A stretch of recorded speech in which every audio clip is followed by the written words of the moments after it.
بسم اللہ الرحمن الرحیم۔ السلام علیکم ناظرین، اپنے ڈیجیٹل ڈیرے سے میں ہوں علی رضا الوی۔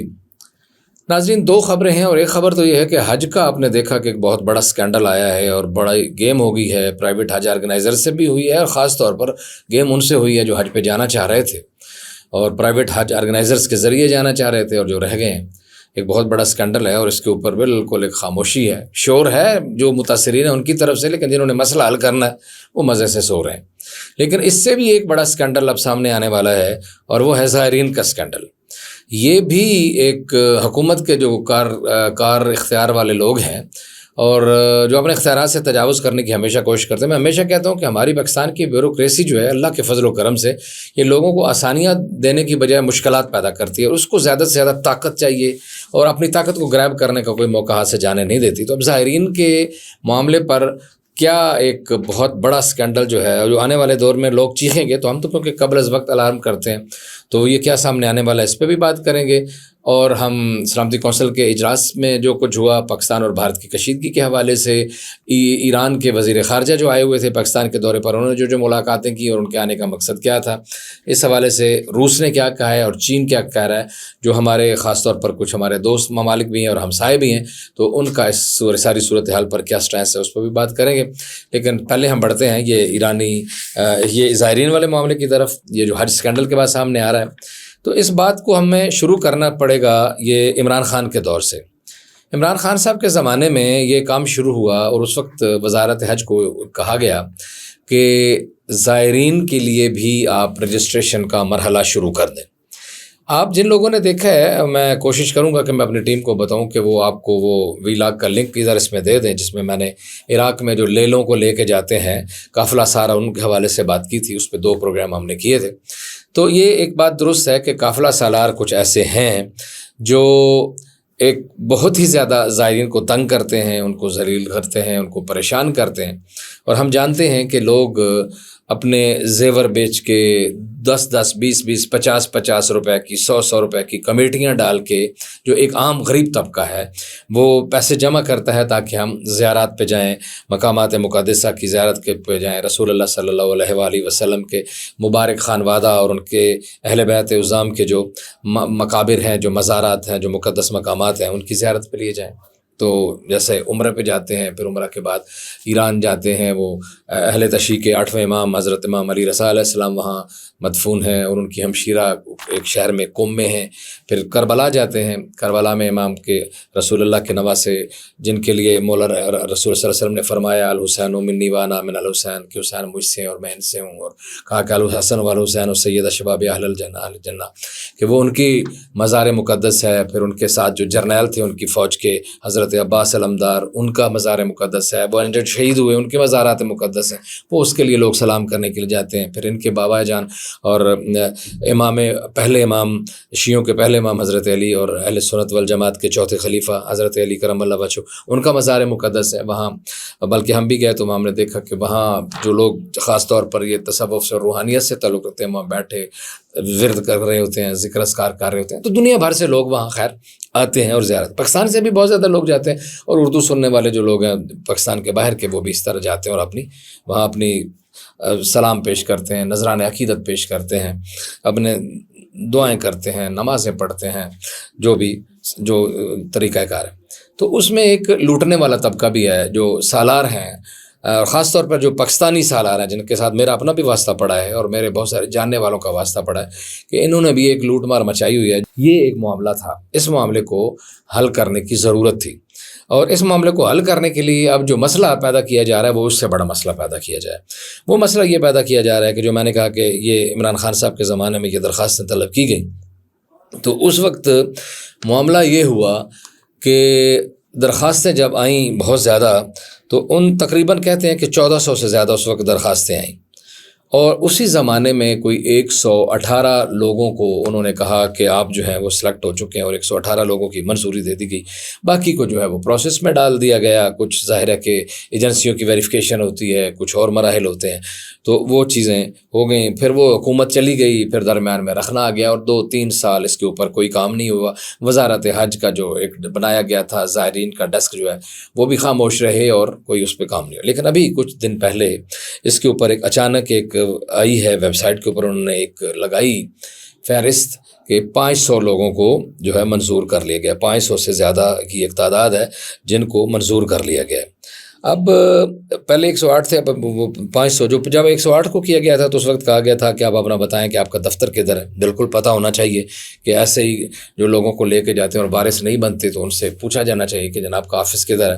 اور اسی طرح کیا کہتے ہیں ویب سائٹ کا کہا گیا تھا، زائرین کے لیے کیا کہتے ہیں سہولیات کیا ہے مہیا کرتے ہیں، اس حوالے سے بھی ویب سائٹ پہ آپ لگائیں کہ آپ کیا کیا ان کو سہولیات فراہم کریں گے، اور یہ ساری چیزیں جو ہیں وہ کہا گیا۔ اور یہ بہت ہی قابل تحسین اقدام تھا وزارت حج کا، اور یہ چیزیں انہیں کہی گئیں کہ یہ آپ کریں۔ پھر 3 سال چپ لگ گئی۔ 3 سال کی چپ کے بعد اب جب 500 کو مزید 500 کے حوالے سے بات کی گئی کہ یہ 500 کو حساب کتاب ہوگا، تو اب کہا گیا ہے کہ ایک نئی کچھ شکیں لگا دیں گے۔ جو پہلے جو لوگوں کو کہا گیا تھا کہ آپ رابطہ کریں، اب اس سے اضافہ کر دیا گیا ہے، نئی چیزوں کو مزید ڈیمانڈ طلب کر لی گئی ہے۔ مقصد یہ ہے کہ پروسیس کو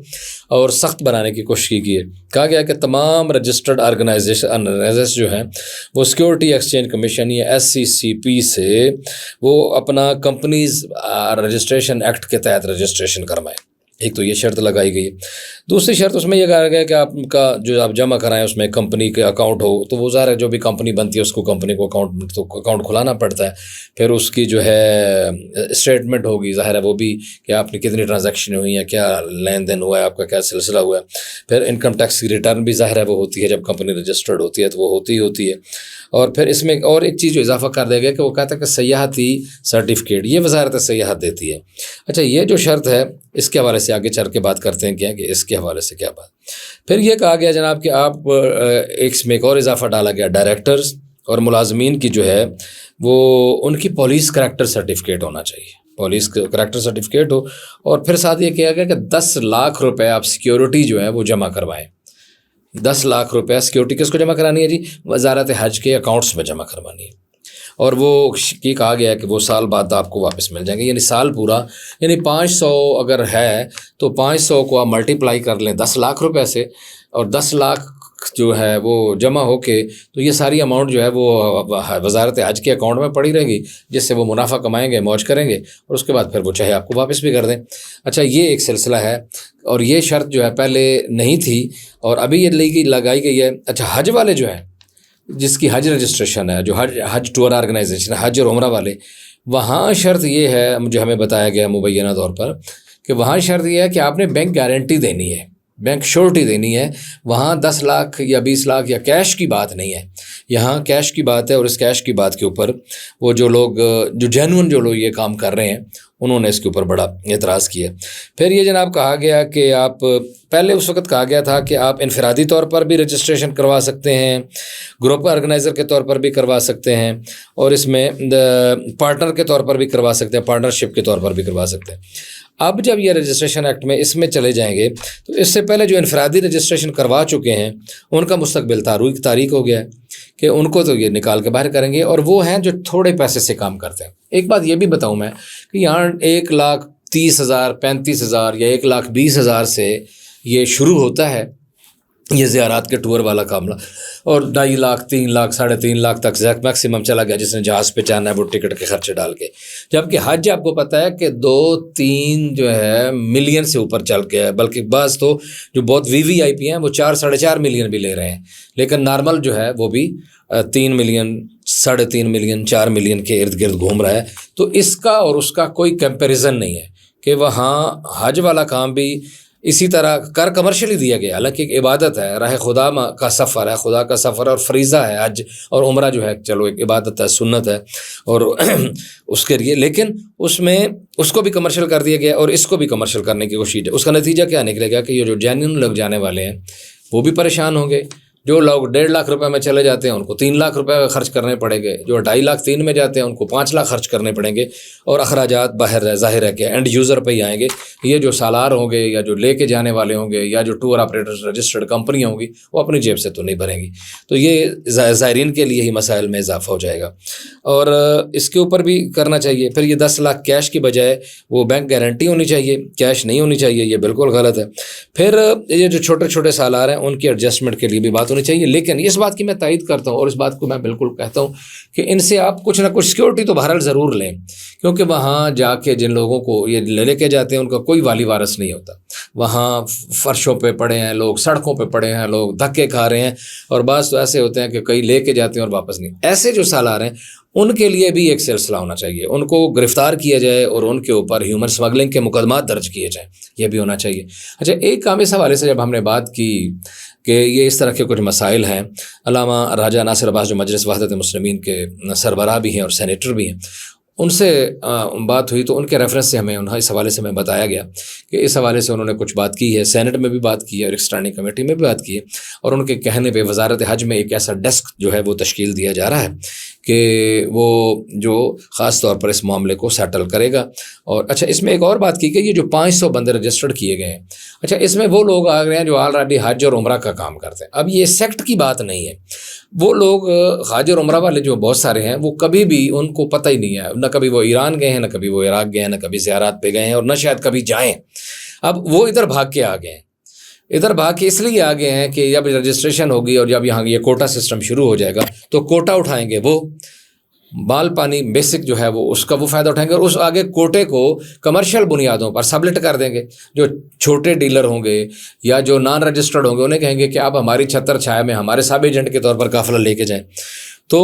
اصل جو لوگ ہیں وہ قافلہ نہیں لے کے جا سکیں گے, لیکن بزنس مین آ جائیں گے, بڑے بڑے مگرمچھ اور بڑے بڑے کاروباری لوگ اس میں شامل ہو جائیں گے. یہ ایک تنقید کرنے کے لیے نہیں, یہ اصلاح کے لیے ہم نے یہ پیکج کیا ہے اور یہ پروگرام کیا ہے کہ اس میں ہمارا مقصد الزام لگانا نہ وزارت حج پہ ہے اور نہ ہی کسی مذہبی جماعت پہ ہے اور نہ ہی ٹور آپریٹرز پہ ہے. ان مسائل کی نشاندہی ہے جو ایک ٹورسٹ کے طور پر, ایک عام زائر کے طور پر, ایک اسپرچول ٹورزم کے راستے پہ جانے والے ایک شخص کے طور پر جو مجھے بھی سامنا کرنا پڑ سکتا ہے اور کسی اور کو بھی کرنا پڑ سکتا ہے. تو یہ مسائل ہیں, اس کی طرف توجہ دینے کی بہت زیادہ ضرورت ہے. اور دوسری خبر جو میں نے کہا, جو ایران کے آئے تھے سید عباس عراقچی, ایران کے وزیر خارجہ, ان کا پہلا طے شدہ دورہ تھا, انہوں نے پہلے انڈیا جانا تھا, یہ پہلگام والے واقعے سے پہلے کا طے شدہ دورہ تھا, لیکن انہوں نے وہاں انڈیا جانے سے پہلے پاکستان آنا جو ہے وہ ضروری سمجھا. پاکستان میں آئے اور پاکستان میں آ کے انہوں نے ملاقاتیں کی ہمارے صدر جناب آصف علی زرداری صاحب سے, وزیر اعظم جناب شہباز شریف صاحب سے, نائب وزیر اعظم اور وزیر خارجہ جناب اسحاق ڈار صاحب سے, اور ہمارے سپہ سالار آرمی چیف جناب سید عاصم منیر صاحب سے. ان سب لوگوں سے انہوں نے ملاقاتیں کی ہیں اور اس میں انہوں نے ثالثی کی پیشکش کی ہے, جو ہمیں پتہ چلا ہے کہ انہوں نے کہا کہ دونوں ممالک کے درمیان جو یہ کشیدگی ہے اس میں ہم اپنا ثالثی کا کردار ادا کرنے کے لیے تیار ہیں. اسی طرح پیوٹن نے بھی جو ہے وہ بھی رابطہ کیا اور انہوں نے بھی کہا کہ جناب ہم بھی ثالثی کے لیے تیار ہیں. پھر 4 مئی کو روسی وزیر خارجہ جو ہے اس نے سرگئی جو ہے اس نے بھی ایک بیان جاری کیا, اور انہوں نے کہا تھا کہ ہمارے اسحاق ڈار صاحب سے ان کے فون پہ بات ہوئی تھی اور اس میں بھی انہوں نے بھی یہ ثالثی کی پیشکش کی اور کشیدگی کو کم کرنے کی بات کی گئی. اسی طرح چین نے جو ہے اس نے بھی کہا کہ یہ کشیدگی کو کم کیا جانا چاہیے. تو یہ جو ہمارے دوست ممالک ہیں ان کا اس میں تشویش ہے کہ دونوں ممالک کے درمیان دونوں ایٹمی طاقتیں ہیں, تو جنگیں کسی ملک کا باعث, کسی مسئلے کا, کسی جھگڑے کا باعث نہیں بنتی, کسی جھگڑے کو حل کرنے کا باعث نہیں ہوتی. تو اس سے گریز کیا جانا چاہیے اور دونوں کو انہوں نے کہا کہ حوصلہ جو ہے کرنا چاہیے. لیکن اس میں ایک اور بات بتاؤ, بھارت نے جو چورن بیچنے کی کوشش کی اور جو اس کی اینکر نہیں ہوا, اینکر میں کہتا ہوں کہ ان کی سیٹوں کے نیچے لگتا ہے کہ اسپرنگ لگے ہوئے اور ان اسپرنگوں میں لگتا ہے کہ وہ جو نا کرنٹ چھوڑا جاتا ہے کہ وہ اچھتے کودتے رہتے ہیں, آرام سے تمیز سے بیٹھ کے وہ کبھی بات ہی نہیں کرتے, اور وہ تو جیسے ان کا دل کرے نا تو وہ اپنے اسٹوڈیو میں بیٹھ کے آگ لگوا دیں, جنگ لگوا دیں, جبکہ اس کے برعکس پاکستانی میڈیا ہمیشہ ذمہ داری کا مظاہرہ کرتا ہے. حالانکہ پاکستانی میڈیا کے اوپر بھی ظلم کے پہاڑ توڑے گئے ہیں ہمیشہ, اور اس کو بالکل سکریو کر کیا ہے اس موجودہ حکومت نے, پیکا ایکٹ اور فلاں کے تحت بھی. لیکن یہ ہمیشہ پاکستانی میڈیا ہی ہے جس نے جب بھی دشمن کے ساتھ معاملہ ہوا تو فرنٹ لائن اسٹیٹ کے اوپر فرنٹ میڈیا کا کردار جو ہے وہ ہم نے, ہمارے صحافیوں نے, ہمارے بھائیوں نے, ہم ہی لوگوں نے کیا ہے, اور ہمیں آئندہ کرنا ہے, چاہے یہ لوگ جتنا بھی غلط آباد ہیں. لیکن اس کے باوجود بھی وزاداری کا دامن پاکستانی صحافی جو ہے وہ کبھی ہاتھ سے جانے نہیں دیتا, کیونکہ شاید یہ ان جاہلوں سے زیادہ پڑھے لکھے اور سمجھدار لوگ یہاں بیٹھے ہوئے. تو اسی طرح سلامتی کونسل کا بھی خیر اجلاس تھا, اور اس میں 5 مستقل اور 15 جو ہے ممبرز نے شرکت کی, 5 مستقل ممبران نے شرکت کی, اور وہاں بھی یہی بات اسی حوالے سے ملتی جلتی ہوئی ہے کہ کشیدگی کم کرنے کے لیے کردار ادا کر رہے ہیں سارے مل جل کے. اور لیکن بنگلہ دیش میں ایک بہت بڑا وہ ہے اجتماع ہوا ہے اور بہت بڑا جلوس نکلا ہے جس میں پاکستان زندہ باد, پاک فوج زندہ باد کے نعرے لگائے گئے, کیونکہ جو انڈیا جو نیریٹو بیچنا چاہ رہا تھا وہ بکا نہیں ہے. اور وہ جو پاکستان کو پہلگام میں ملوث کرنا چاہ رہا تھا وہ ان کی بات کسی نے پوری طرح اس کے اوپر دھیان نہیں دیا، توجہ نہیں دی، اور اس کو وہ پذیرائی نہیں ملی ہے۔ تو یہ بہرحال جنگیں کسی بھی ملک کا جو ہے وہ کسی مسئلے کا حل نہیں ہوا کرتی، اور دونوں ملکوں کو ویسے چاہیے کہ مہربانی فرمائے دونوں ملک اپنے اپنے عوام کے مسائل کی طرف توجہ دیں، جو اصل مسائل ہیں ان کی طرف توجہ دیں۔ اصل مسائل سے توجہ جو ہے جنگوں کے ذریعے جو ہے یہ نقصان ہی بڑھے گا، اس میں لوگ ہی متاثر ہوتے ہیں، اور وہ لوگ متاثر ہوتے ہیں جن کا ان سے کچھ لینا دینا نہیں۔ آپ نے ابھی تک اگر ہمارا چینل سبسکرائب نہیں کیا تو آپ سے التماس ہے کہ اس کو سبسکرائب کریں، لائک کریں، فالو کریں، تاکہ آپ کو ہمارا رابطہ بنا رہے۔ علی رضا الوی کو اجازت دیجیے، اللہ نگہبان۔